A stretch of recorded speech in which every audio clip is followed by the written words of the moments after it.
The fork trembled in Zara's hand as the young waitress leaned close to her ear. "Ma'am, please keep eating and do not look at the table next to you. Trust me on this." Nina's voice was barely above a whisper, but her words hit Zara like a physical blow. Zara's 32nd birthday dinner was supposed to be a quiet celebration. Derek, her husband of 7 years, had claimed he was too busy with work to join her.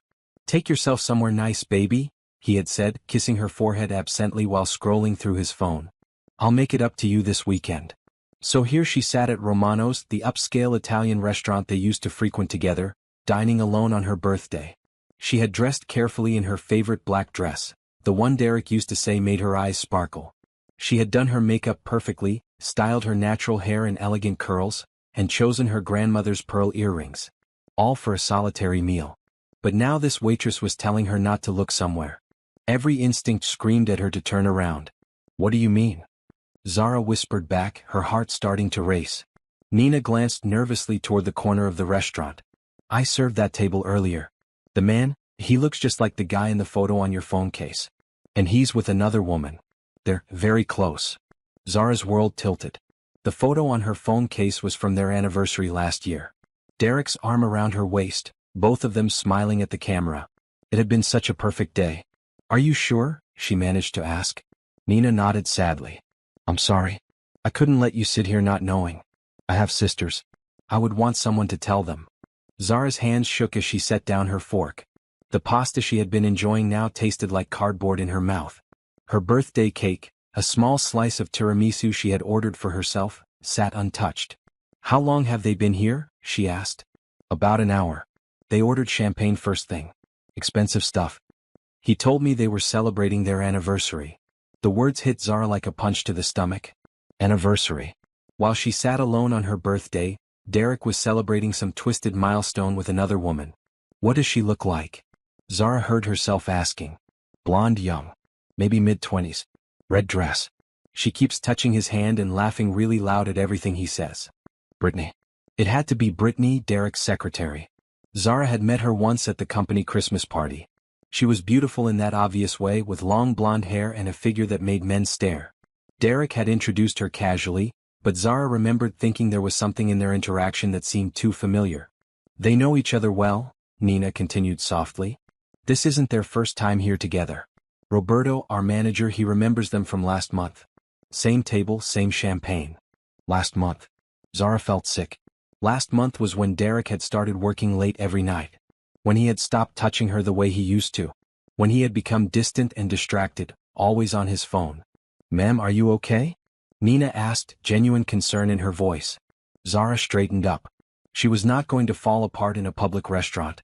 She was not going to give Derek and his mistress the satisfaction of seeing her broken. "I'm fine," she said, her voice stronger than she felt. "Can you do me a favor?" "Of course." "Can you see them clearly from where you're standing?" Nina nodded. "Are they intimate? Kissing?" Nina's face showed her reluctance to answer, but she nodded again. "Yes." "And he just gave her a jewelry box. Small, looks expensive. She's crying happy tears." Jewelry. Derek hadn't bought Zara jewelry in years. For her birthday this year, he had given her a gift card to the mall. "Pick out something you like," he had said. "You know your taste better than I do." But apparently he knew Brittany's taste just fine. Zara reached into her purse and pulled out her phone. Without thinking, she opened the camera app and held it low, pretending to check a text message. She angled it toward the corner of the restaurant and snapped several photos blindly. "I need to see," she whispered to Nina. "Ma'am, I don't think that's a good idea. I need to see my husband with his mistress. I need to see what 7 years of marriage means to him." Nina looked pained but stepped aside slightly. Zara turned in her chair, just enough to see the corner table. And there he was. Derek, wearing the blue shirt she had ironed for him that morning, holding hands with Brittany across a table covered in rose petals. He was looking at her like she was the most beautiful thing in the world. The same way he used to look at Zara. Brittany was indeed wearing a red dress, low-cut and glamorous. She had a necklace around her throat that sparkled even from across the room. Diamonds, Zara realized. Derek had bought her diamonds. As Zara watched, Derek lifted Brittany's hand to his lips and kissed her palm. Brittany giggled and said something that made Derek throw back his head and laugh. They looked happy. They looked in love. They looked like Zara and Derek used to look. Zara turned back around, her decision made. She would not confront them. She would not make a scene. She would not give them the drama they probably expected if she ever found out. Instead, she would plan. "Miss," she called Nina over. "I'd like to pay my bill." "Of course. Are you sure you're okay?" Zara smiled, and for the first time all evening it felt genuine. "You know what? I think I'm going to be better than okay." She left a generous tip, gathered her purse, and walked out of Romano's with her head held high. As she passed their table, neither Derek nor Brittany noticed her. They were too lost in each other to see the wife walking by. But Zara saw everything. And she would remember everything. "Happy birthday to me," she thought as she stepped into the cool evening air. "Time to give myself the gift of a new life." Zara didn't go home immediately after leaving Romano's. Instead, she sat in her car in the parking lot and really looked at the photos she had taken. Her hands were steady now, her mind crystal clear. The pictures were perfect evidence. Derek and Brittany holding hands across the candlelit table. Him kissing her fingers. Her showing off the necklace he had just given her. Both of them looking completely comfortable and familiar with each other. She scrolled through the photos again, studying every detail. Brittany's engagement ring was gone from her left hand. Zara remembered she was married to some guy named Paul who worked in accounting at a different company. Apparently, she took off her wedding ring for these dates with Derek. Derek still wore his wedding ring though. What a thoughtful cheater. Zara started the engine but drove to the 24-hour coffee shop instead of heading home. She needed time to think, to plan, to process what she had just discovered. She ordered a large coffee and found a quiet corner booth. First, she opened her banking app. Their joint checking account showed a charge to Romano's from 2 hours ago for $247. Expensive champagne, just like Nina had said. Zara scrolled through the recent transactions and saw a pattern she had somehow missed before. Romano's charges every few weeks for the past 6 months. Jewelry store purchases. Hotel bookings she had never heard about. Charges to lingerie stores and flower shops. Her husband had been using their money to fund his affair. Zara felt a cold fury settle in her chest. Not the hot rage of betrayal but something deeper and more dangerous. Derek wasn't just cheating. He was stealing from her to do it. She opened her laptop and began documenting everything. Screenshots of the bank statements. The photos from tonight. She created a folder on her computer called Business Expenses and saved everything there. If Derek ever looked through her files, that's all he would see. Next, she researched divorce lawyers in the city. She read reviews, checked credentials, and made notes about which ones specialized in high-asset divorces and financial misconduct. She wasn't ready to call anyone yet, but she wanted to be prepared. Her phone buzzed with a text from Derek. "Working late again tonight. Don't wait up." She almost laughed. He was probably going back to Brittany's place or some hotel. She texted back, "Okay. Had a lovely birthday dinner. Thank you for suggesting Romano's." She wasn't even lying. It had been educational if not lovely. Derek responded immediately, "Glad you enjoyed it. See you tomorrow." Zara turned off her phone and focused on her research. She spent the next 3 hours learning about her legal rights, about hidden assets, about how to protect herself financially during a divorce.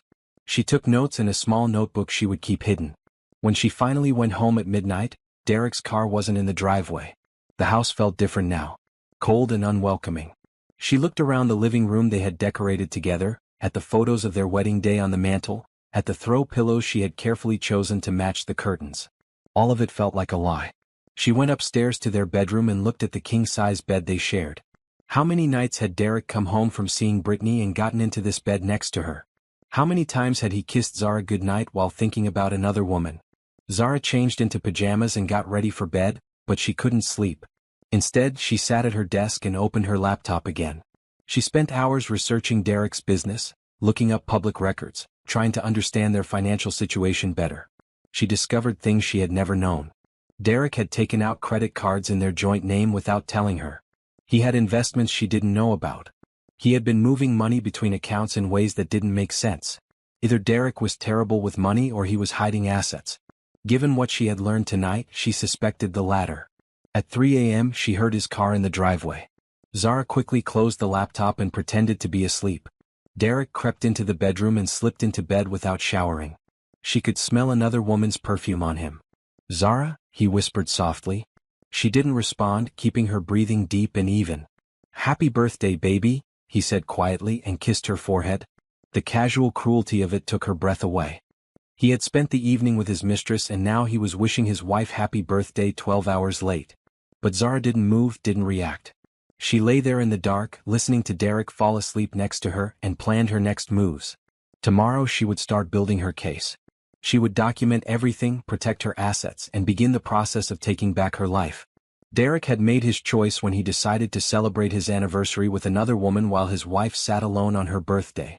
Now Zara would make hers. She smiled in the darkness. Derek thought she was a naive wife who would never suspect anything. He thought he was so clever, so careful.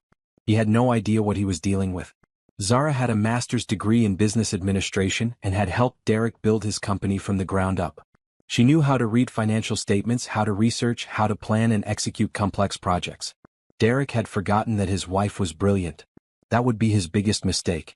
3 days after her birthday revelation, Zara sat across from Tony Rodriguez, a private investigator with 20 years of experience and excellent reviews.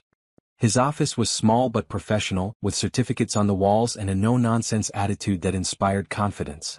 "I need to know everything," Zara told him, sliding a check across his desk. "How long it's been going on, where they meet, what they do together, who else knows about it." Tony was a middle-aged Hispanic man with kind eyes and a straightforward manner. He had heard this story many times before, but he treated each case with respect and discretion. "Mrs. Johnson, I want you to understand what you're asking for," he said gently. "Sometimes people think they want to know everything, but the details can be more painful than the basic fact of an affair." "I understand," Zara replied firmly.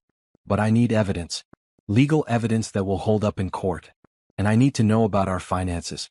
I think he's been hiding money." Tony nodded and opened a new file. "Tell me what you already know." Zara shared everything. The restaurant discovery, the bank statements, her suspicions about Brittany. She showed him the photos from Romano's and the financial records she had compiled. "You've done excellent work already," Tony said, clearly impressed. "Most people come to me with just suspicions and hurt feelings. You've got documentation and evidence." "I used to help run my husband's business," Zara explained. "I know how to research and organize information." "Good. That will make this easier. Now, let me explain what I can do for you." Tony outlined his services: surveillance, background checks, financial investigation, and evidence gathering that would be admissible in court. His fees were reasonable, and he promised weekly reports with photos, video, and detailed documentation. "I'll start with basic surveillance of both your husband and this Brittany," he said. "I'll track their movements, document their meetings, and see if there are patterns you haven't discovered yet." "What about the financial stuff?" Zara asked. "I work with a forensic accountant named Rita Chen who specializes in hidden assets. If your husband is moving money around, she'll find it. But I need to warn you, that kind of investigation can be expensive." "I don't care about the cost," Zara said. "I need to know what I'm dealing with." Tony smiled. "Most of my clients say that, but they don't really mean it. You sound like you actually mean it." "My husband has been stealing from our joint accounts to fund his affair," Zara said coldly. "I consider this an investment in my future financial security." After signing the contracts and discussing logistics, Zara left Tony's office feeling lighter than she had in days. For the first time since her birthday dinner, she felt like she was taking action instead of just reacting. Her next stop was the bank. She opened a personal checking account in her name only and transferred half of their joint savings. Legally, she was entitled to the money and she wanted to protect it before Derek realized what she knew. Then she went to see Dr. Patricia Wells, a financial advisor who specialized in helping women protect their assets during divorce. Patricia was a sharp woman in her 50s who had built a reputation for aggressive advocacy for her clients. "Smart move, coming in early," Patricia said as she reviewed Zara's financial documents. "Most women wait until their husband has already moved the money. What can you tell me about our situation?" Zara asked. Patricia spread the papers across her desk and studied them carefully. "Your husband has been very busy.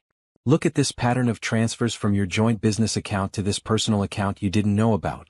And these investment purchases in his name only. Is that legal?" Zara asked. "It's complicated.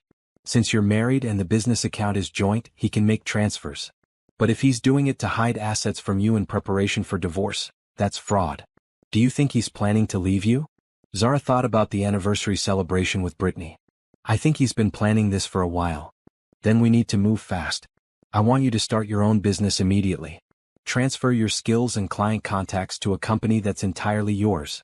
If Derek tries to claim half of his business in the divorce, you'll have your own assets to protect." The idea excited Zara. She had always wanted to start her own consulting firm. She had the skills, the experience, and the contacts. Derek's betrayal might actually be the push she needed to finally become independent. "What kind of timeline are we talking about?" she asked. "Start immediately. File the papers this week. You can operate out of your home initially to keep costs low. The key is establishing your business before you file for divorce." Zara left Patricia's office with a detailed action plan and a sense of purpose she hadn't felt in years.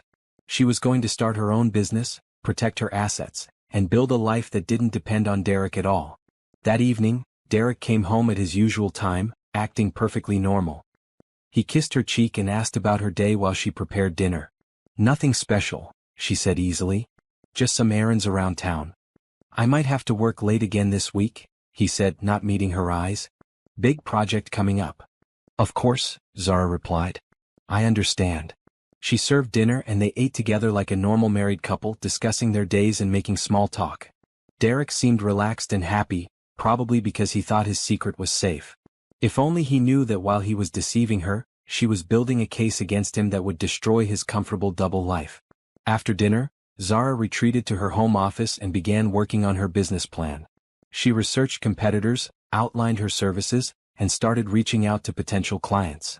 By midnight, she had the foundation of Johnson Consulting LLC mapped out. She would specialize in helping small businesses improve their operations and financial management. She had contacts from Derek's company who might need her services, and she knew the industry inside and out. Her phone buzzed with the first report from Tony. Derek and Brittany had met for lunch at a hotel restaurant and then gone upstairs to a room Derek had booked. They stayed for 2 hours. The evidence was already building. Zara smiled as she closed her laptop. 3 days ago, she had been a betrayed wife sitting alone on her birthday. Now she was a woman with a plan, a team of professionals helping her, and a future that belonged entirely to her. Derek had no idea what was coming. 2 weeks into her investigation, Zara sat in her home office reviewing Tony's latest report. The evidence was overwhelming and damaging. Derek and Brittany met 3 times a week, always at expensive locations Derek paid for with their joint credit card. They had been together for over 18 months, not the few months Zara had initially suspected. The photos were devastating. Derek and Brittany kissing passionately in restaurant parking lots. Walking hand in hand through shopping centers. Derek helping Brittany into his car like a devoted boyfriend. In one particularly painful image, they were looking at engagement rings in a jewelry store window. Tony had also discovered that Brittany's husband Paul had no idea about the affair. She told him she was working late or having girls' nights when she was actually with Derek. The deception ran deep on both sides. But the financial evidence was what really shocked Zara. Rita, the forensic accountant, had uncovered a web of hidden assets and secret accounts. Derek had been systematically moving money out of their joint accounts for over a year, building a separate financial life that Zara knew nothing about. "He's been planning this for a long time," Rita explained during their phone call. "Look at this pattern.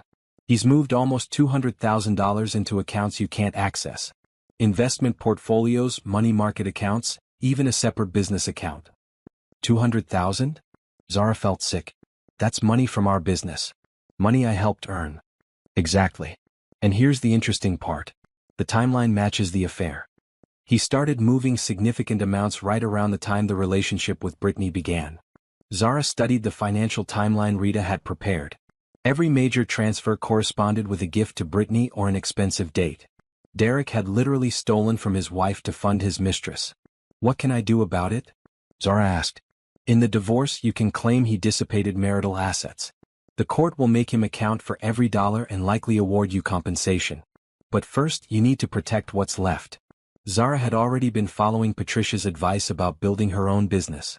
Johnson Consulting was officially registered, and she had landed her first 3 clients. Small businesses that needed help with financial planning and operational efficiency. The work was satisfying and paid well. She had also been careful to document everything in their personal life. Derek's late nights, his lies about working, the changes in their intimate relationship. She kept a detailed journal hidden in her office, recording dates, times, and conversations. The hardest part was pretending everything was normal at home. Derek continued to act like a loving husband when it suited him, bringing her flowers occasionally and suggesting they plan a vacation together. The casual cruelty of it amazed her.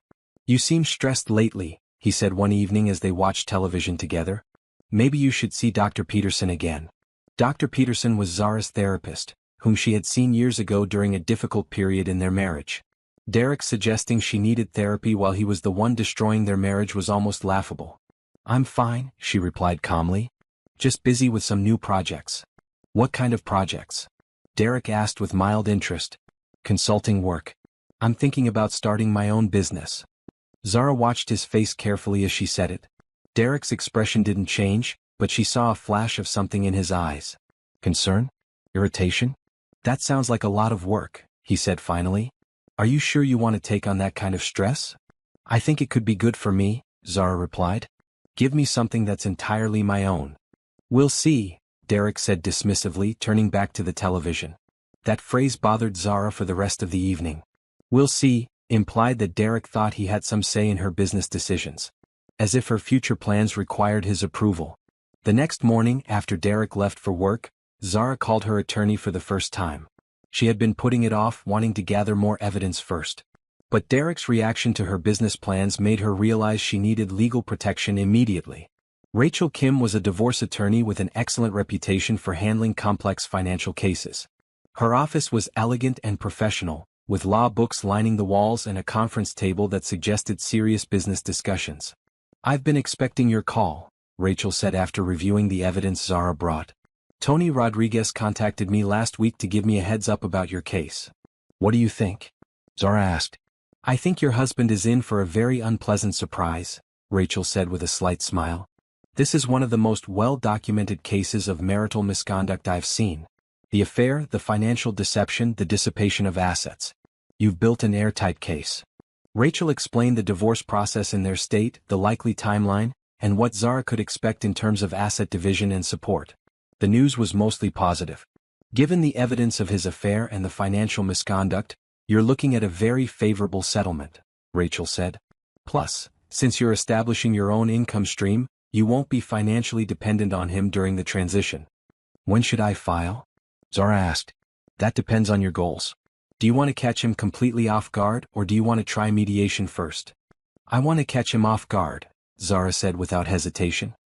"He's had 18 months to make different choices. I don't owe him a warning." Rachel nodded approvingly. "I like clients who know what they want.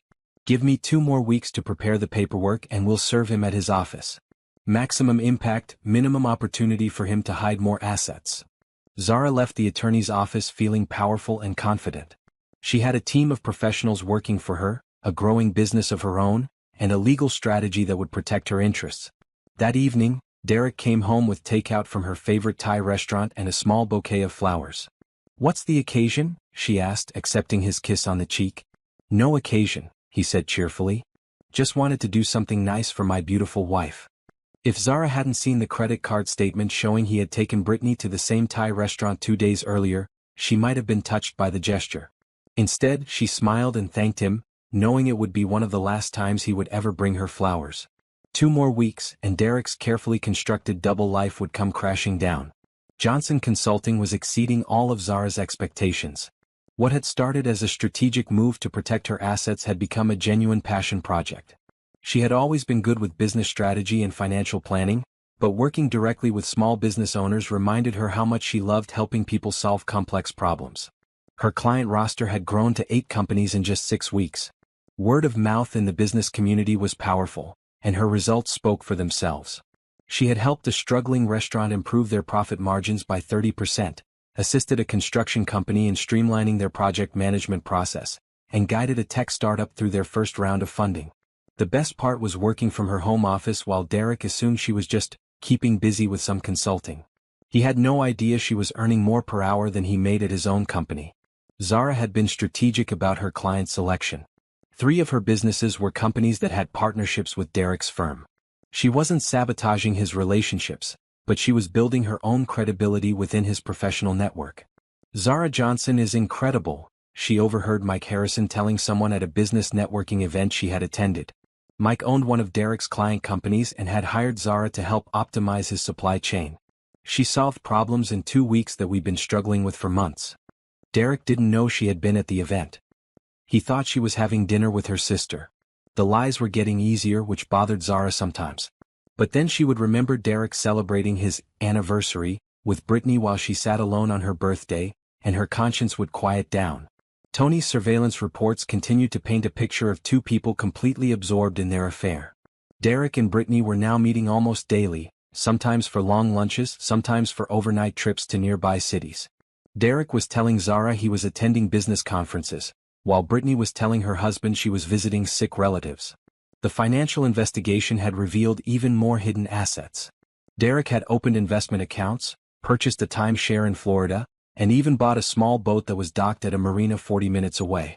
All assets Zara knew nothing about, all purchased with money that should have been shared marital property. Your husband is either planning to leave you very soon, or he's planning to maintain this double life indefinitely, Rita explained during their weekly call.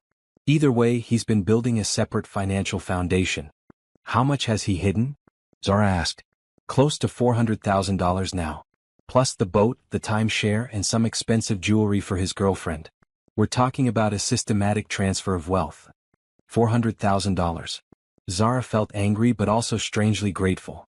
Derek's greed and deception were going to make her divorce case ironclad.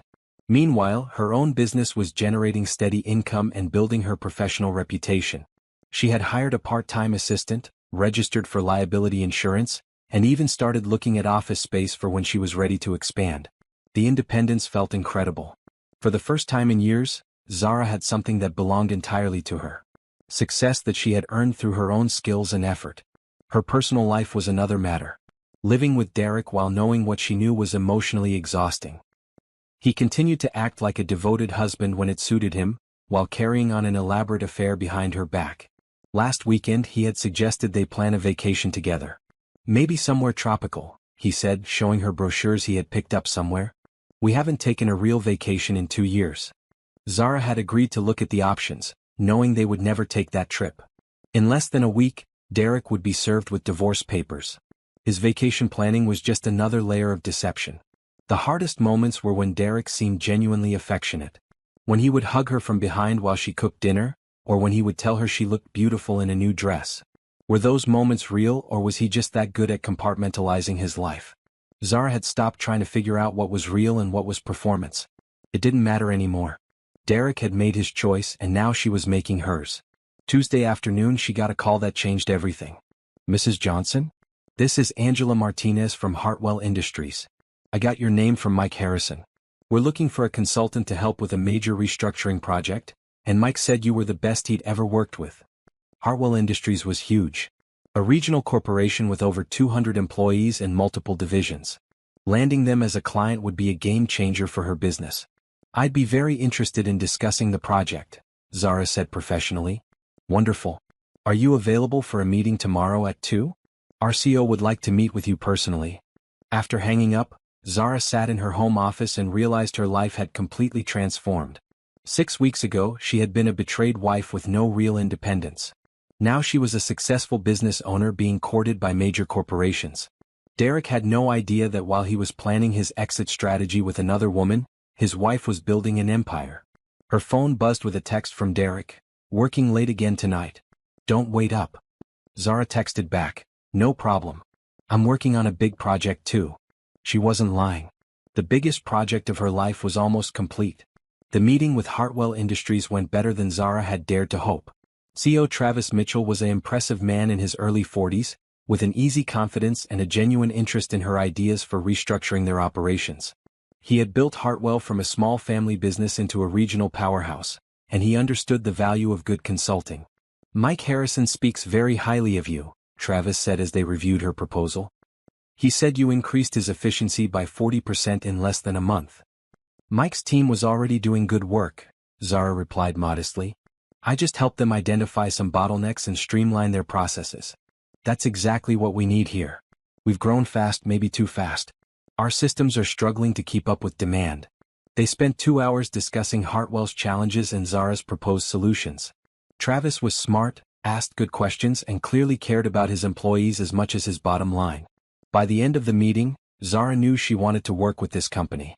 I'd like to offer you a 6-month contract, Travis said. Comprehensive operational review and restructuring recommendations. The fee we discussed is acceptable. Zara nodded, trying not to show how excited she was. The contract would pay more than she had made in the previous year combined. There is one thing, Travis continued. This project will require significant time investment. Are you sure you can handle it alongside your other clients? I'm very good at managing multiple projects, Zara assured him. Good. Because I have a feeling this could lead to even bigger opportunities. We're considering some acquisitions next year, and we'll need consulting support throughout the process. As Zara drove home, she felt like she was living someone else's life. 8 weeks ago, her biggest worry was planning dinner menus and making sure Derek's shirts were ironed. Now she was landing major corporate contracts and building a business that could support her comfortably for years. Her phone rang as she pulled into her driveway. It was Rachel, her divorce attorney. The papers are ready, Rachel said without preamble. Derek will be served tomorrow at his office at 10 a.m. Are you prepared for his reaction? As prepared as anyone can be, Zara replied. Remember what we discussed. He'll probably try to contact you immediately. Let all calls go to voicemail. Don't engage in any discussions about the divorce without me present. And document everything he says or does. I understand. Good. This is going to be unpleasant for a while, but you're in an excellent position. The evidence is overwhelming, and your new business shows you're not financially dependent on him. After ending the call, Zara sat in her car for a few minutes, preparing herself for what was coming. Tomorrow, Derek's comfortable double life would explode. He would realize that his wife knew everything, had evidence of everything, and had been planning her own future while he thought she was naive and trusting. That evening, Derek came home with Chinese takeout and seemed unusually cheerful. Good day? Zara asked as they ate. Really good. Closed a big deal with Morrison Industries. Biggest contract we've landed all year. Zara nodded and made appropriate congratulatory noises, while thinking about how Derek would feel when he realized his wife had just landed an even bigger contract. What about you? He asked. How's the consulting thing going? It's going well. I landed a significant client today. That's nice, Derek said absently, already scrolling through his phone. Anyone I know? Probably not, Zara lied smoothly. Derek's phone buzzed with a text, and Zara saw him smile before quickly typing a response. Almost certainly Brittany, probably planning their next rendezvous. I might be out of town next week, Derek said without looking up from his phone. Conference in Atlanta. Another lie. Tony's surveillance had already revealed that Derek and Brittany were planning a long weekend at a resort in the mountains. They had booked a couple's suite with a private hot tub. That sounds important, Zara said. Yeah, it could be good for the business. The casual way Derek lied to her face was almost impressive. He had turned deception into an art form. After dinner, Zara retreated to her home office and put the finishing touches on her project timeline for Hartwell Industries. She was actually looking forward to diving into the work. Complex business problems were so much more manageable than complex personal situations. Her phone buzzed with an email from Travis Mitchell. Looking forward to working with you. I have a good feeling about this partnership. Partnership. The word struck Zara as significant. She was building partnerships now, professional relationships based on mutual respect and shared goals. Not like her marriage, which had become a one-sided arrangement where Derek took everything and gave back lies. At midnight, Derek still wasn't home. His working late excuse was wearing thin, but Zara didn't care anymore. Tomorrow the pretense would end. She went to bed alone as she had so many nights recently, but for the first time in months she felt hopeful about the future. Tomorrow would be difficult, but it would also be the beginning of her real life. A life built on her own terms, with her own success, and eventually with someone who would value her the way she deserved to be valued. Derek had made his choice when he decided to celebrate anniversaries with another woman. Now he would live with the consequences. Zara was in her home office, preparing for a client call, when her phone exploded with notifications. Text after text from Derek, each one more frantic than the last. What the hell is this? Call me now. You can't be serious about this. We need to talk immediately. She had been served at 10 a.m. just as Rachel had planned. It was now 10:47, and Derek was clearly having the meltdown they had expected. Zara ignored the texts and focused on her work call with Hartwell Industries. Travis and his management team were discussing the timeline for their operational review, and she needed to be completely present and professional. The Q4 numbers show the bottlenecks are definitely in shipping and customer service, she explained, pointing to the data on her screen. If we can streamline those processes first, you should see immediate improvement in customer satisfaction scores. Her phone continued buzzing throughout the call, but Zara kept it face down and maintained her focus. Derek would have to wait. After the call ended, she checked her messages. 17 texts from Derek, 3 missed calls and 2 voicemails. His panic was evident in every message. Rachel called within minutes. "How are you holding up?" her attorney asked. "Better than expected. I've been in client meetings all morning, which helped keep me distracted." "Good." Derek's attorney called an hour ago wanting to schedule an emergency meeting. "I told him we'd be available next week at the earliest." How did Derek react to being served? According to the process server, not well. Apparently he turned white, started shaking and had to sit down. His secretary brought him a glass of water. Zara felt a grim satisfaction. Derek had thought he was so clever, so careful. The shock of realizing his wife had known everything for months must have been devastating. "Has he tried to contact you?" Rachel asked. "Constantly. I'm following your advice and not responding." "Perfect. Let him stew over the weekend. The uncertainty will make him more likely to negotiate reasonably." After hanging up with Rachel, Zara allowed herself to read through Derek's messages. The progression from angry to desperate was almost fascinating from a psychological perspective. The early messages were furious, "This is insane," and "You're being ridiculous." The middle messages showed panic, "Please call me, and we can work this out." The most recent messages revealed fear, "Don't do this to us, and think about what you're throwing away." What she was throwing away. The irony was breathtaking. Zara's afternoon was filled with productive work calls and business planning. Her consulting practice was booming, and she was already considering hiring additional staff to handle the demand. The Hartwell contract alone would require significant time investment, and she had 3 other potential major clients interested in her services. It was strange how liberating it felt to focus on work instead of worrying about her marriage.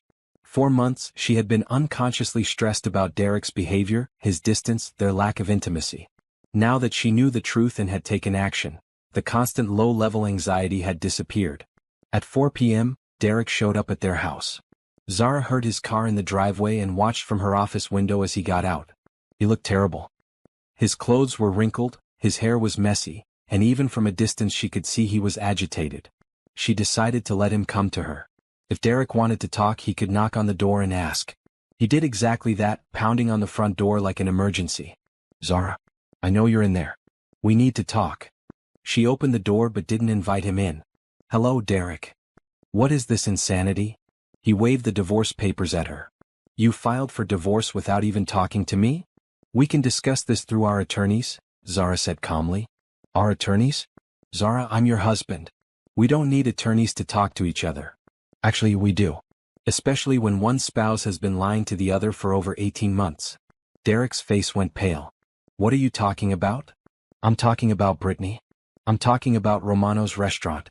I'm talking about the $400,000 you've been hiding in secret accounts." Derek staggered back like she had slapped him. "How did you? When did you?" "I've known for months, Derek. I've been documenting everything. The affair, the financial deception, all of it." "Zara, please. Let me explain. It's not what you think. It's exactly what I think. You've been having an affair and stealing our money to pay for it. There's nothing to explain." Derek tried to push past her into the house, but Zara blocked the doorway. "This is my house too," he said desperately. "And according to the restraining order, you're not allowed in it right now. Your personal items are packed in boxes in the garage. You can collect them anytime." "A restraining order?" "Zara, I never hurt you. Financial abuse is still abuse, Derek.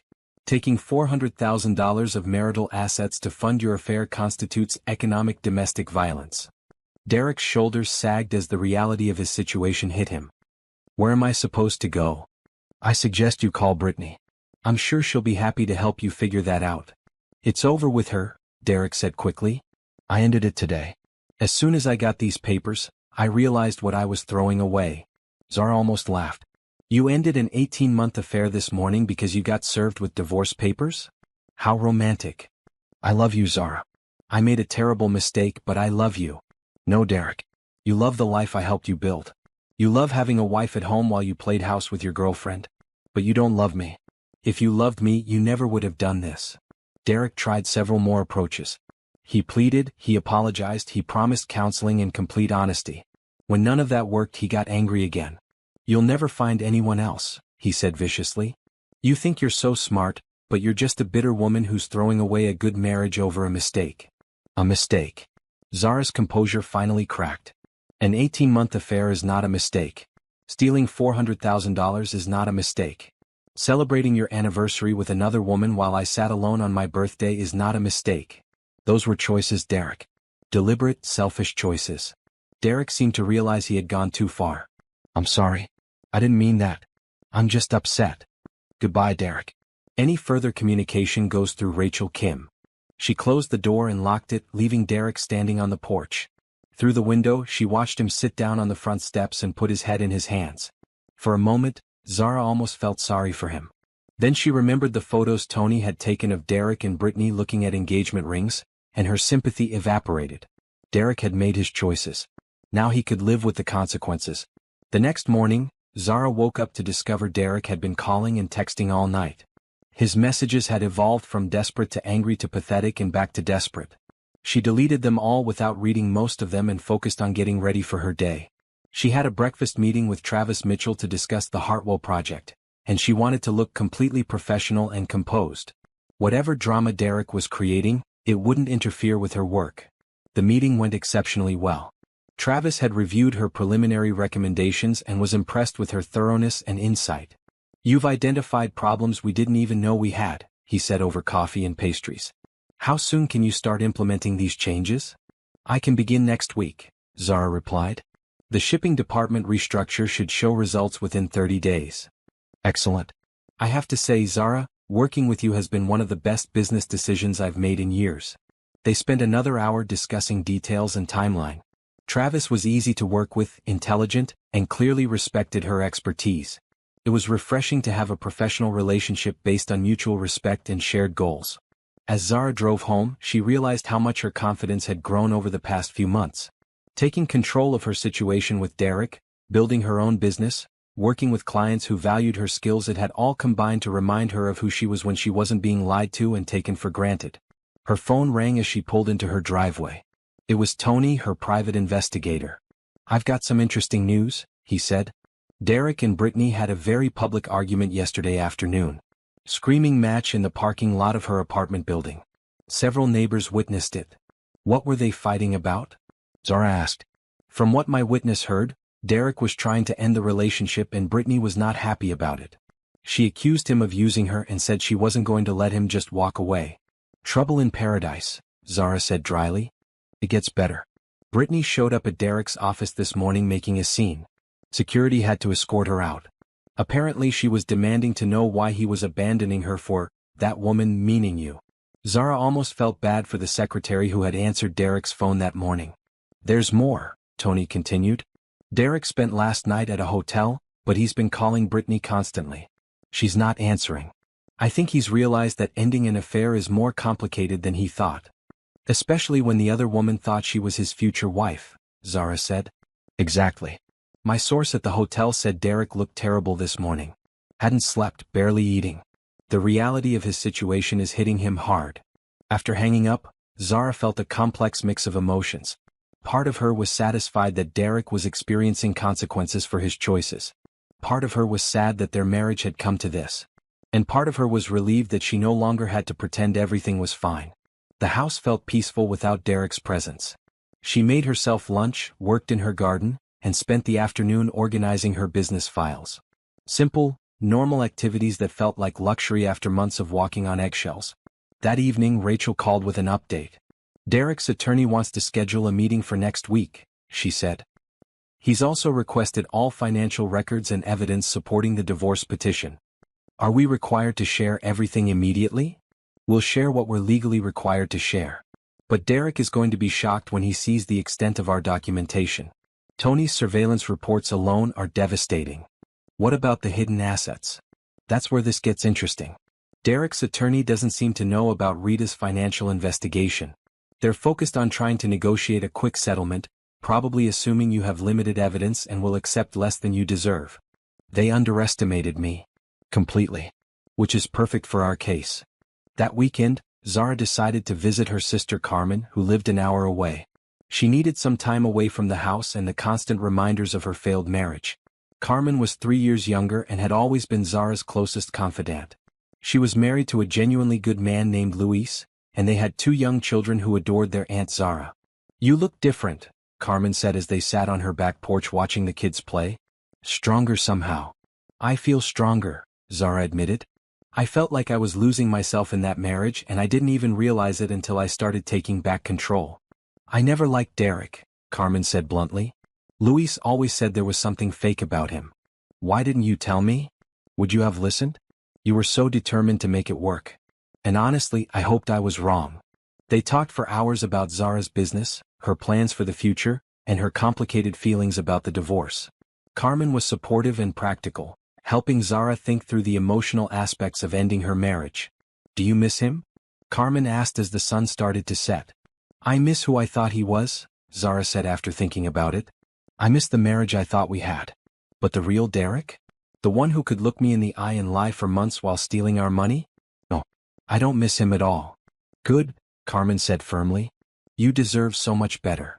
Driving home that evening, Zara felt at peace with her decision. Derek would probably continue trying to convince her to reconcile, but she was done. The man she had married either never existed or had disappeared long ago. She was ready to build a life that was completely her own. The mediation meeting took place the following Tuesday at Rachel's law office.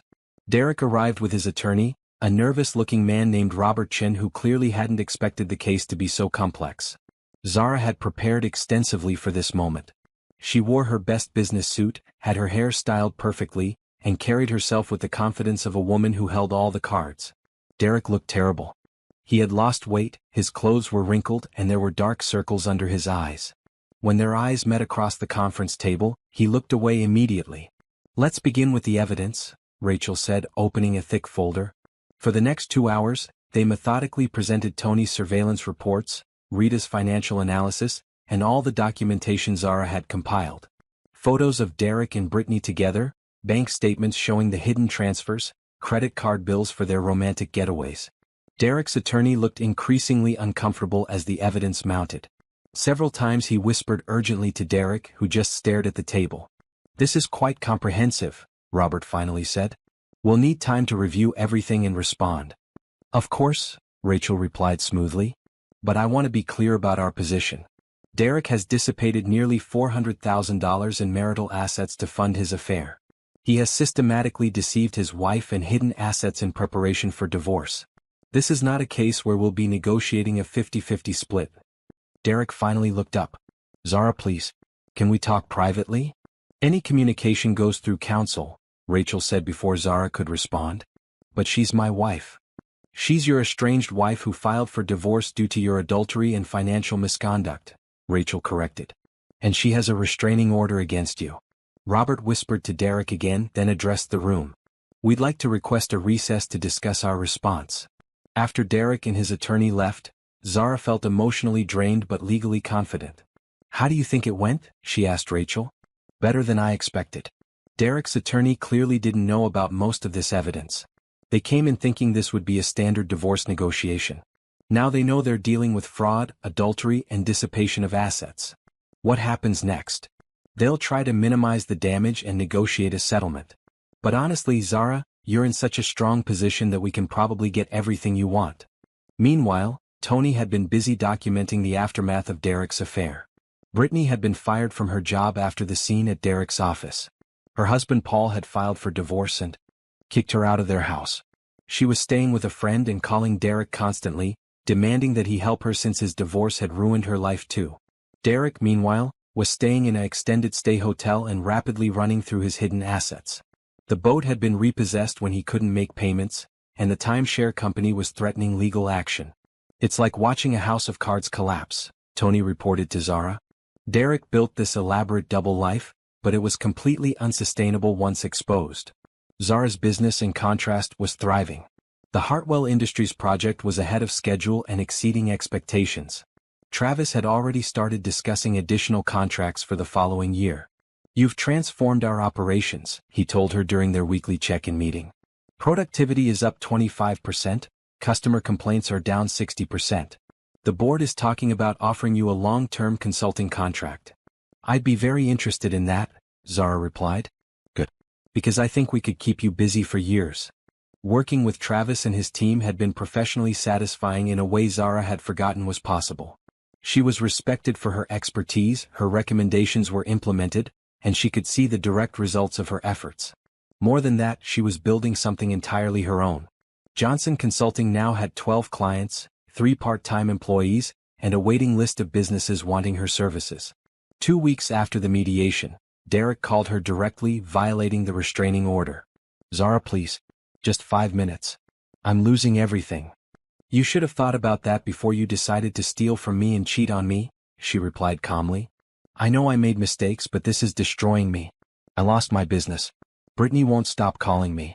I can't afford the hotel much longer." "That sounds like a you problem, Derek. How can you be so cold?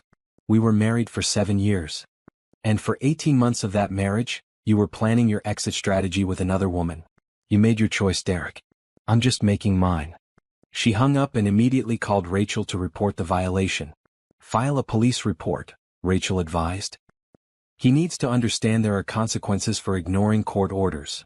That evening, as Zara worked in her home office, she reflected on how much her life had changed. 6 months ago, she had been a betrayed wife with no real independence. Now she was a successful businesswoman with a bright future and complete control over her own life. Derek had thought he was so clever, planning his affair while keeping his comfortable home life. Instead, he had given Zara the motivation she needed to build something better than anything they had ever shared. His loss was truly her gain. 1 year after her devastating birthday dinner at Romano's, Zara sat at the same restaurant, but this time at a table for 4. Travis was across from her, and Carmen and Luis completed their double date. The conversation was easy, the laughter genuine, and the evening everything a celebration should be. "Happy birthday, Zara," Travis said, raising his glass of wine. "To the most remarkable woman I know." She smiled and touched her glass to his. "Thank you. This is so much better than last year." Carmen kicked her gently under the table. "Tell them about the Forbes article." "What Forbes article?" Travis asked with interest. "It's nothing major," Zara said modestly. "Just a small piece about successful women entrepreneurs. Johnson Consulting was featured in a story about the fastest-growing small businesses in the region," Carmen explained proudly. "My sister is famous." Travis grinned. "I'm dating a celebrity and didn't even know it." Dating. The word still felt new and wonderful.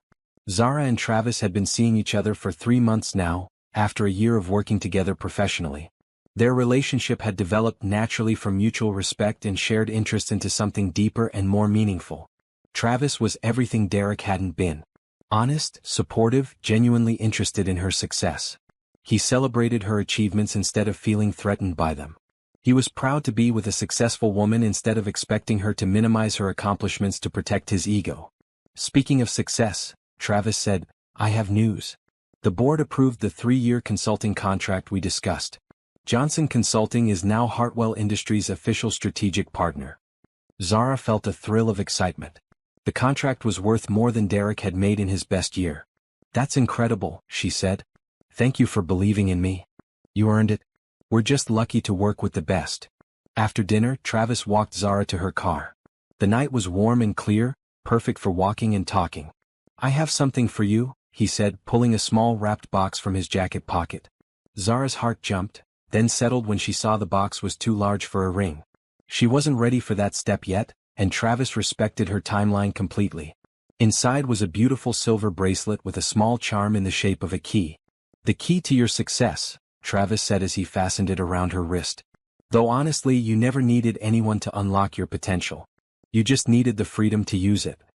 Zara kissed him softly. "I love it. And I love that you understand me." "I love you too," he said simply. It was the first time either of them had said it, and the words felt perfect in the warm evening air. On her drive home, Zara's phone buzzed with a text from an unknown number. She waited until she was parked in her driveway to check it. "Zara, it's Derek. I know I'm not supposed to contact you, but I wanted you to know I'm sorry. Really sorry. I see now what I threw away. If there's any chance." She deleted the message without reading the rest. Derek had been trying to contact her periodically for months, despite the restraining order and his attorney's advice. He had lost his business, his house, and most of his friends. Brittany had moved across the country after her own divorce, leaving Derek completely alone with the consequences of his choices. Zara felt no satisfaction in his downfall, but she felt no sympathy either. Derek had destroyed their marriage through his own selfish decisions. The fact that his choices had also destroyed his life was unfortunate but inevitable. She had heard through mutual acquaintances that Derek was working for someone else now, making a fraction of what he used to earn. He was living in a small apartment and driving an old car. His comfortable life had evaporated along with his marriage. Meanwhile, Zara's life had flourished beyond her wildest expectations. Johnson Consulting employed 8 people and had a waiting list of potential clients. She had purchased a beautiful townhouse in the best part of the city and was considering buying a vacation home in the mountains. More importantly, she had rediscovered herself. The confident, capable woman she had been before Derek had gradually dimmed. Her light was back, brighter than ever. As she unlocked her front door, Zara thought about the journey from that devastating birthday dinner to this perfect birthday celebration. The pain had been real and deep, but it had led her to a life that was authentically her own. Her phone rang as she was getting ready for bed. It was Carmen. "Did you have a good time tonight?" her sister asked. "The best. Thank you for suggesting the double date. Travis is wonderful, Zara. He looks at you the way Luis looks at me." "I know.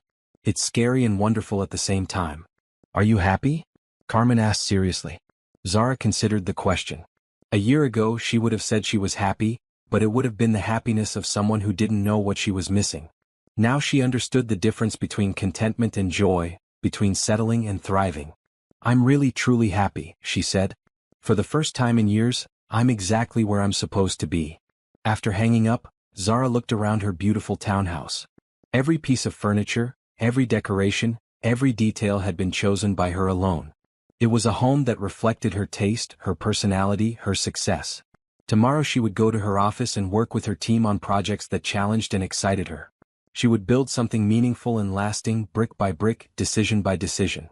And someday when she was ready, she might even share this life with someone who truly deserved to be part of it. Derek had thought he was trading up when he chose Brittany over their marriage. Instead, he had freed Zara to become the woman she was always meant to be. As she turned off the lights and headed to bed, Zara smiled. The best revenge truly was living well, and she was living very well indeed.